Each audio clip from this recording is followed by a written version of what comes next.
binds are typically thought of as a shoulder maneuver, and when you bind in yoga, obviously the arm that wraps over, there's a sort of requisite internal rotation, which means that your upper arm has to go this way, and that can put a lot of strain on the shoulder, especially if your shoulder goes forward or into protraction when you're also trying to internally rotate your arm bone.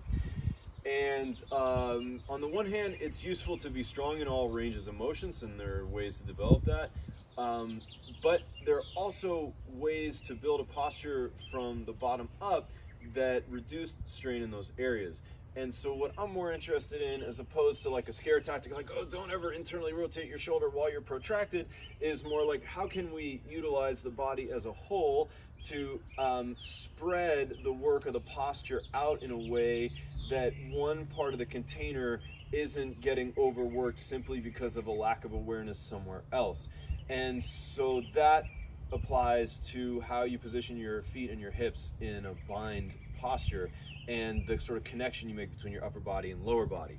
And connection is, again, always conversation, and it's always information. And when you see a gap or a fissure in a posture, then you know that there's a gap or a fissure in the awareness of the body, the practitioner. And this is something that you see a lot in bound postures in yoga. Like, for example, go look at like any yoga mat company ad where they're using long-limbed models to demonstrate the postures that have a certain natural proficiency because of their proportions, but may not be that familiar with yoga.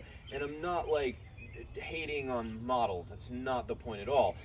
The point is that if you look at these photos, and you'll see this on the cover of a lot of yoga magazines too, is like you'll see a bind where there's a gap like this between the body and the leg and the arm, right? And because of this gap, the shoulder is forced to do a lot of the work. And again, more so than like, oh no, danger shoulder, the idea is also to look at what are you not getting out of the posture because the shoulder is doing everything. And so in a position like that sort of not so great bound position that I just showed you, there's a lack of impact on the hips and on the spine that the practitioner could benefit from if the hips and spine were positioned better in the pose. So let me get into this a little bit, and I'll give you some options for example, like that inner twisting warrior bound pose. Say the Sanskrit name to yourself at home. So I'm going to show you two different ways to do the pose, and they're both useful, and I'll tell you why I like both of them. So, I always like to measure it out. So from a plank, I take a dog, and then from dog, I step my right foot to my right hand, and then this first one's going to be a Warrior 2 position. So as you guys know, in Warrior 2, there's this vertical axis of the spine, and then the longitudinal axis of the pose is, you could think of it as this way, and then you have the lateral axis this way, right? And yoga is very formulaic, so these grid points are actually useful. So if I do this pose as a Warrior 2, I'm going to get a nice lateral flexion in my spine, and I'm going to get what's typically referred to as like an opening in my hips. And so what I do in that case is I hold ground for myself by pushing into the floor with my feet, like that other video that I shared last week. And then what's so key here is that I have to, without letting my hips go to the mat behind me, just think like in yoga class, you want to keep your butt on your own mat, especially in current times, because I've heard that butts are a huge way to transfer communicable viruses. So when you go back to your yoga studio, keep your butt on your own mat. So when I laterally flex my spine to bring my body towards my leg, I have to also recommit to my feet so that my sitting bones move together and my hips can extend instead of letting my hips go behind me. And then from here, if I have contact between my shoulder and my leg, it's a lot less work to do to bind and a lot less pressure on my shoulder. And now I just use the contact points as leverage. So I press my shoulder back into my knee, I push my knee into my shoulder, I push my foot into the floor, and then I get this little turn. But this one's not really so much of a twist, it's more of a lateral flexion. The twist up towards the ceiling is really just sort of a correction for the forward falling that typically happens in the body. But the real correction for that is from the legs. In other words, if you feel like you always fall this way, really your hips just have to come under you, and then you'll have the strength, structure, and stability of your fourth floor to facilitate a turn of your head, which really comes from the turn of your heart. Okay, so that's one way to do the pose, and you can see how the contact is effective there. Another way to do the pose is to do it in a warrior one foot position. And so what that would look like is that you set your feet up as if they're on the pedals of a bike. And that's just a metaphor to help you understand that you don't have to line yourself up heel to heel, because you are not a two-dimensional form.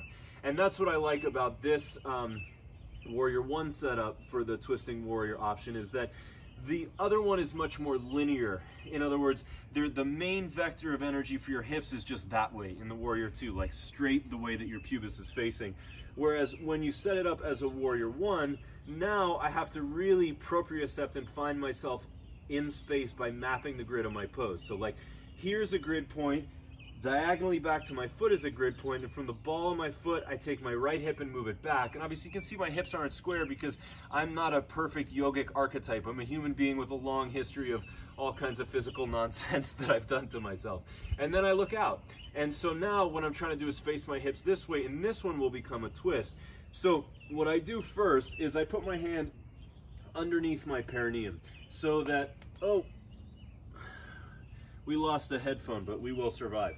So one of the things also for those of you guys out there teaching online yoga is that, like, when internet stuff happens, as it's bound to, it's like, just don't freak out, roll with it. So I put my hand underneath my first chakra, my perineum, and what that does is it gives me right away this shoulder to knee connection. And then I put my other hand on my low back, and now I push down with my hand to take my chest and bring it forward. And I push down with my right foot to slide my right sitting bone back. This is my right foot.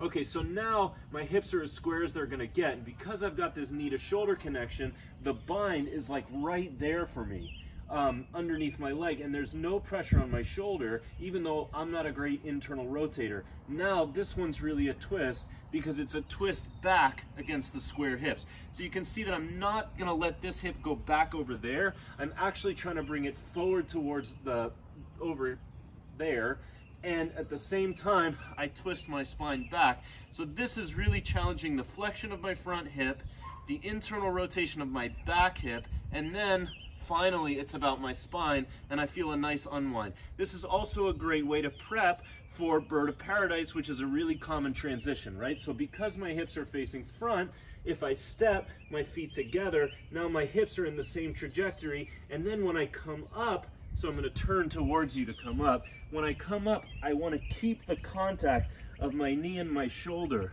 so that my shoulder is in a good position, and that'll make me come up from my legs. So I grip with my toes, and then I look forward, and now I'm really using my hips moving forward to come up. And you see, like, I haven't lost the seal of my shoulder to my knee.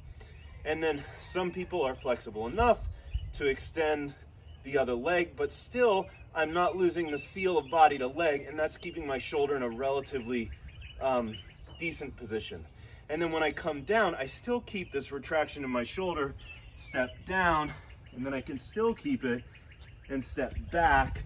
Now I'm facing front, like if you wanted to do Kunjiniasana or, you know, that arm balance pose, which I just don't really feel like doing right now. The moral of the story is there's more than one good way to do something, but knowing why you're choosing the way that you're choosing and choosing it as a choice, not as a habit, is a really useful way to expand your ability. And expanding your ability gives you options, and options are freedom. And I think that's a really cool thing. So I hope that this is useful and that you can apply it in your practice.